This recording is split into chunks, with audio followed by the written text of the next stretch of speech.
Hello po mga kapatid, magandang umaga na naman sa inyong lahat dyan. Welcome sa aking channel, Brother OG po. Nandito na naman po ako para mag-share sa inyo ng salita ng ating Diyos. Samahan niyo po ako ngayon mga kapatid. Tayo muna ay mananalangin. Magsiyo po tayo. Aming Diyos na makapangyarihan sa lahat, maraming salamat na naman sa umagang ito.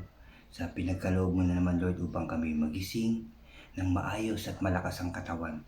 Salamat Lord, salamat Jesus, salamat Holy Spirit. Salamat din Lord sa kaloob mo na kami makapagbasa, makapag-aral, makarinig ng iyong mga makapangyarihang salita o Diyos.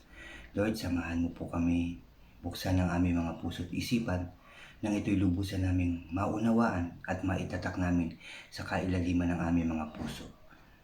Lord, samahan mo rin po ako, turuan at gabayan ng puro salita mo lamang ang lumabas sa aking bibig. Salamat po Lord, salamat Jesus, salamat Holy Spirit. Inaangkinan namin ang katagumpayan ng aming gawain ito. Pinupuri ka namin at pinasasalamatan sa tanging pangalan ng aming Panginoong Hesukristo.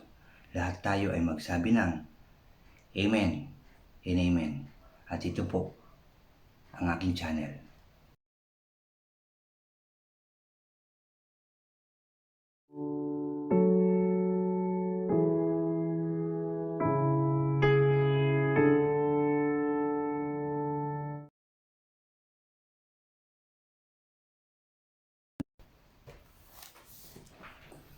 Hello po mga kapatid, welcome ulit sa aking channel. Sa mga bago po dyan sa aking channel, huwag niyo pong kalimutan na mag-subscribe, paki-like and share niyo po ang aking mga videos at paki-click na rin ang notification bell para lagi po kayong updated sa mga bago ko pang i-upload. Salamat po.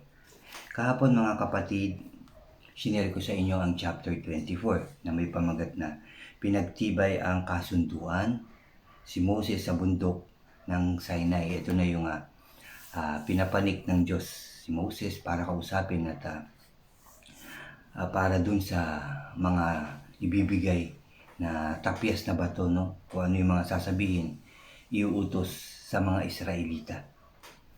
At dito sa chapter 25 mga kapatid, ang handog para sa sanktuaryo, ang kaba ng tipan, sabi dito, ang mesa ng tinapay na handog sa Diyos, ang lagayan ng ilaw, at yun nga po ang lagayan ng ilaw. Mag-umpisa na po tayo, chapter 25 po, verse 1. Ang handog para sa sanktuaryo. Sinabi ni Yahweh kay Moses, sabihin mo sa mga Israelita na maghandog sila ng kaloob sa akin at tatanggapin mo ang mga buong pusong ihahandog nila. No, inutusan niyang maghandog ang mga tao noon at buong pusong tatanggapin ito ni Moses. Ito ang kanilang ihahandog, ginto, pilak, tanso, lanang kulay asul, kulay ube at kulay pula, mga pinong telang linong at hinabing balahibo ng kambing. Yan ang mga iaalay mga kapatid. Balat ng lalaking tupa na kinulayan ng pula, mainam na balat at kahoy na akasya. Langis para sa ilawan at pabangong panghalo para sa langis na pampahid at para sa insenso. Maghahandog din sila ng mga alahas na sabi dito, maghahandog din sila ng mga alahas na kornalina at mga mamahaling alahas na palamuti, no? Pampalamuti sa ephod at sa pectoral ng pinakapunong pari, no? Yun ang mga ihandog, bibigay naman yun sa mga ephod, no, mga kapatid, no? Sabi dito, ipapagawa mo ako ng sanktuaryo na titirahan ko kasama nila. Ang sanktuaryo at ang lahat ng kagamitang ilalagay roon ay gagawin mo ayon sa planong ibibigay ko sa iyo. Ito na yung mga plano na dapat gawin mga kapatid. Sabi pa dito sa verse 10, ang kaba ng tipan. Gumawa kayo ng isang, sabi dito, kaba na yari sa akasya. At binanggit dito mga kapatid, yung size, yung sukat, bawat sukat, lapad, haba, mga kapatid. Yan po ay nakasulat dito sa verse 10, ang kaba ng tipan, no? Binanggit yan dito. Kung ilang metro, sabi dito, pati taas mga kapatid, sabi pa dito, balutin ninyo ito ng lantay na ginto sa loob at labas. Ang mga labi naman ay lalagyan ninyo ng muldurang ginto. Yan, inisa-isa ng ating Diyos ang paggawa ng sanktuaryo. Sabi pa dito, gagawa rin kayo ng 4 na argolyang ginto na ikakabit sa 4 na paa ng kaban. Yung kaban ng tipan mga kapatid. Sabi dito, tigalawa ang magkabila, gumawa rin kayo ng kahoy na pampasan na yari sa akasya. Babalutin din ito ng ginto. At isusuot dito ang isuot ninyo ang mga ito sa mga argolya sa magkabilang gilid ng kaban upang maging pasanan nito. Yung pasanan dito yun mga kapatid. No, hawak-hawak nila pero balot yan ng ginto mga kapatid. Sabi pa dito, huwag ninyong aalisin sa argolya ang mga pasanan. Ang 2 tapyas na bato ng kasunduang ibibigay ko sa iyo ay ilalagay mo sa kaban. Nandun ang tapyas mga kapatid, tapyas na bato na kasunduan, no? Nandun nakasulat. Gumawa ka ng luklukan ng awa na yari sa purong ginto. Ang haba nito at nandyan din, no? Bawat kasi may papagawa, talagang may sukat lahat mga kapatid kung gaano kahaba, lapad, no? Yun ang nakalagay dito mga kapatid kung mababasa nyo ito. May metro by metro nilalagay dito. Sabi dito, lagyan mo ng 2 kerubing ginto ang 2 dulo nito. Tig-isa sa magkabilang dulo.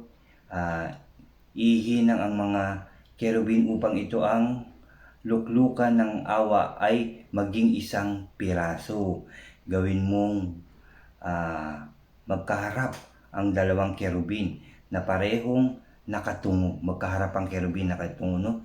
Talagang details by details mga kapatid ang paggawa. Sabi dito, at nakabuka ang mga pakpak na lulukuban ang luklukan ng awa. Ilalagay mo ito sa ibabaw ng kaban na kinalalagyan ng 2 tapyas na bato na kautosang ibibigay ko sa iyo.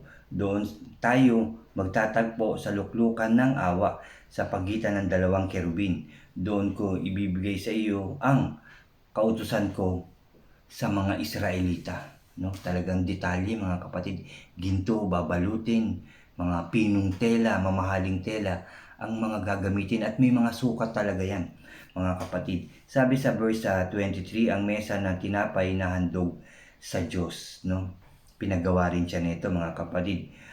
Gagawa ka rin ng isang mesang yari sa akasya at may sukat ulit ito mga kapatid. Yung haba uli, binanggit uli, yung taas uli, andyan uli, balutin mo ito ng purong ginto at paligiran mo ng muldurang ginto. Lagyan mo ang gilid nito ng sinepa na sinlapad ng isang palad at paligiran din ng muldurang ginto.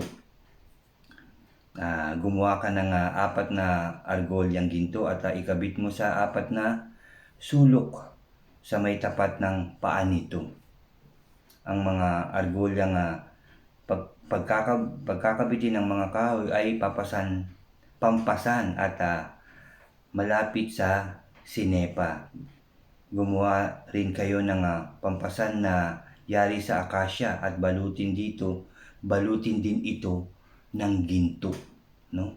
Details by details mga kapatid, talagang detalyado. Sabi dito, gumawa rin kayo ng mga kagamitang ginto, plato, tasa, banga at mangkok para sa mga handog na iinumin, no? Tasa, mangkok mga kapatid. Ang mga tinapay na handog ninyo sa akin ay ilalagay ninyo sa mesa sa harapan ko, no? Pinagawa sila ng lagayan, tinapay, inumin, o mangkok pa, kung ano pa yung mga ilalagay doon, mga kapatid, pag maghahandog sila. Sabi pa dito, ang lagayan ng ilaw. Verse 31 na, mga kapatid, gumawa kayo ng ilawang yari sa punong ginto at patungan at tandaan ninyo, sabi dito, takdan ninyo. Ulitin ko lang, gumawa kayo ng ilawang yari sa purong ginto. Ang patungan at ang takdan nito yayari sa pinitpit na purong ginto.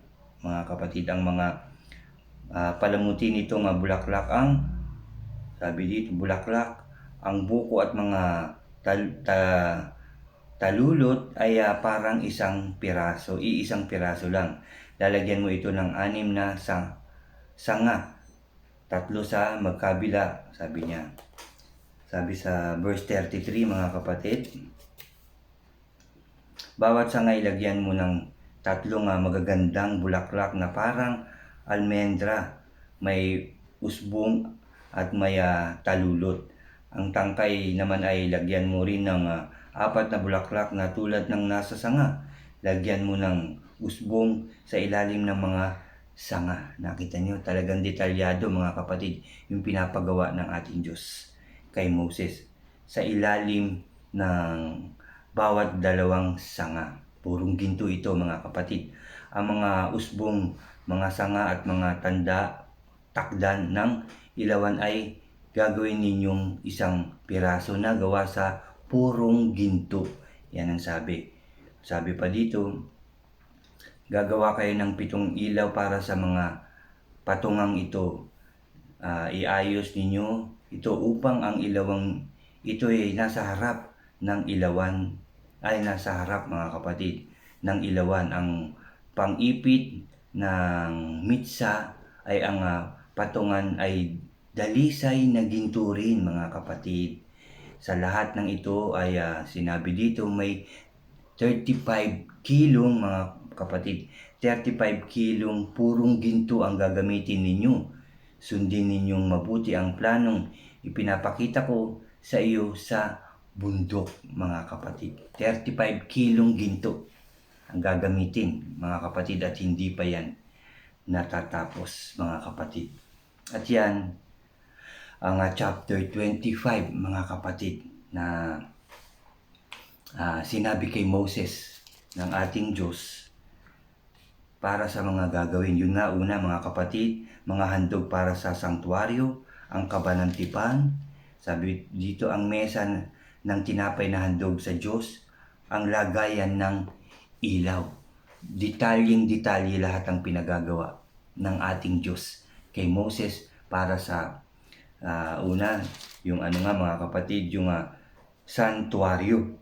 Tapos ang kabanantipan, ang mesa, tinapay na handog sa Diyos, yung mga lalagyanan, mangkok, mga kapatid, ginto lahat yan.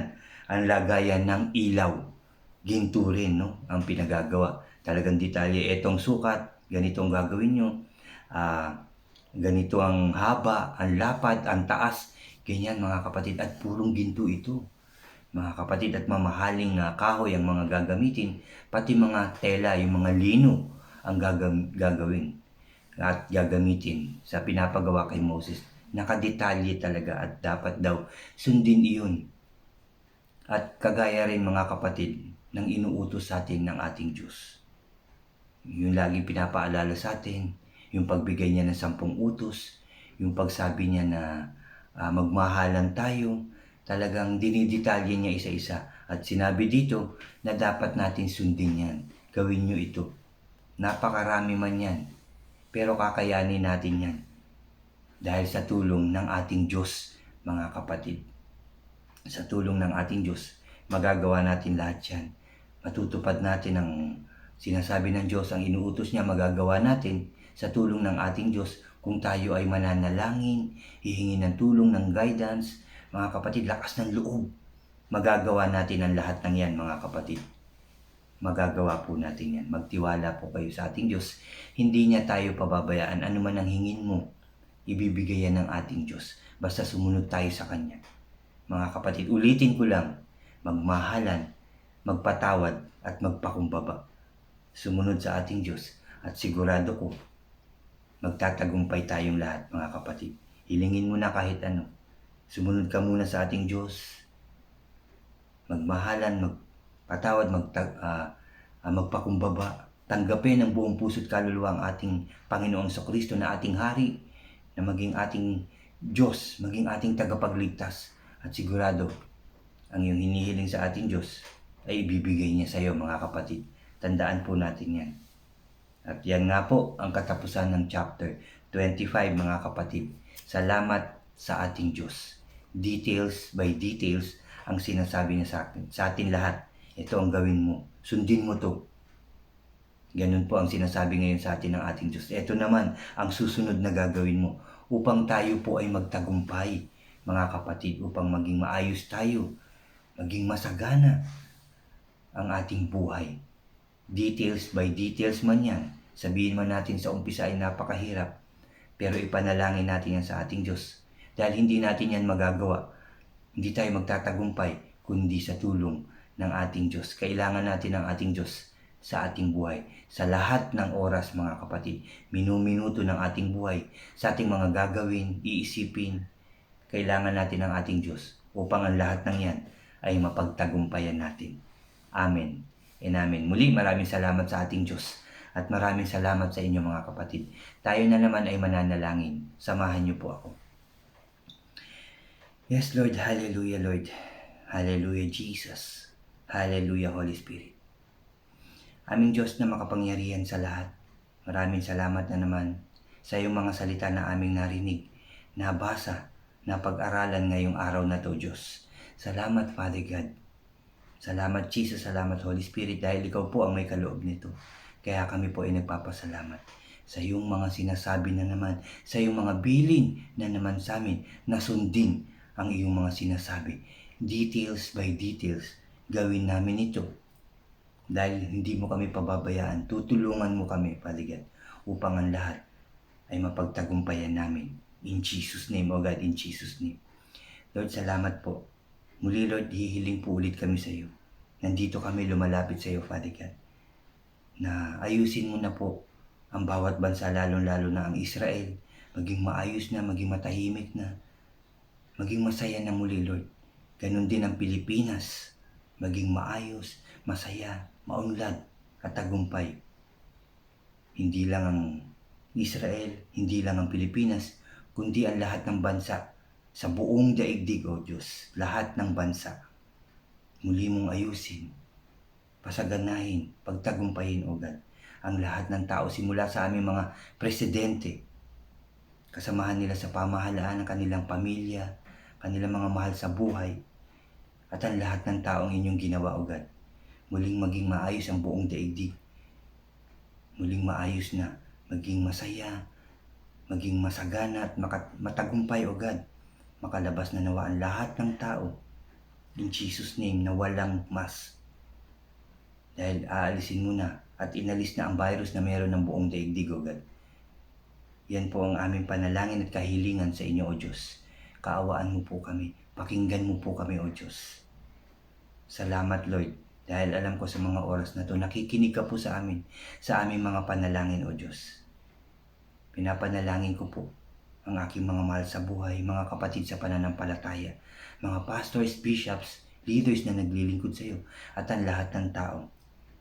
Lord, ilayo mo po kami lahat sa anumang kapahamakan, karamdaman, tukso at gawa ng kaaway, O Diyos. Pagtagumpayin mo po ulit ang iyong mga anak, O Diyos.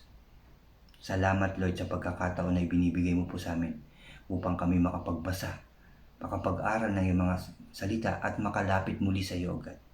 At Lord, humihingi po kami lahat ng tawad sa lahat ng aming mga kasalanang nagagawa araw-araw. Lalong-lalo na po ako, Lord. Patawarin mo po ako, patawarin mo po kami lahat sa aming mga kasalanan, sa aming mga karumihan. Patawad, Lord. Patawad, Jesus. Patawad, Holy Spirit. Patawad po, Lord. Salamat, Father God. Dahil alam ko pong pinatawad mo na po ang bawat isa. Salamat po at muling magiging maayos na ang bawat buhay ng tao, ang bawat bansa. Magiging maayos, masaya, masagana at tagumpay na muli ang aming mga pamumuhay. In Jesus' name, O God. In Jesus' name, O God. In Jesus' name. Salamat po muli, Lord. Muli, Lord, pinupuri ka namin at pinasasalamatan. Sinasamba at dinadakila, O Diyos. Iniibig ng buong puso at kaluluwa sa tanging pangalan ng aming Panginoong Kristo. Ang lahat ay magsabi ng Amen and Amen. Amen po, mga kapatid. Amen po. Muli, salamat sa ating Diyos. Siya may kaloob nito upang tayo makarinig palagi ng kanyang salita. Salamat sa ating Diyos at salamat po sa inyo, mga kapatid. Salamat po. Pagpalain nawa kayo ng ating Diyos. Pagpalain nawa tayong lahat at ang kapayapaan ay sumaating lahat. In Jesus' name. Salamat at God bless po sa inyo lahat. God bless po sa ating lahat. Salamat po.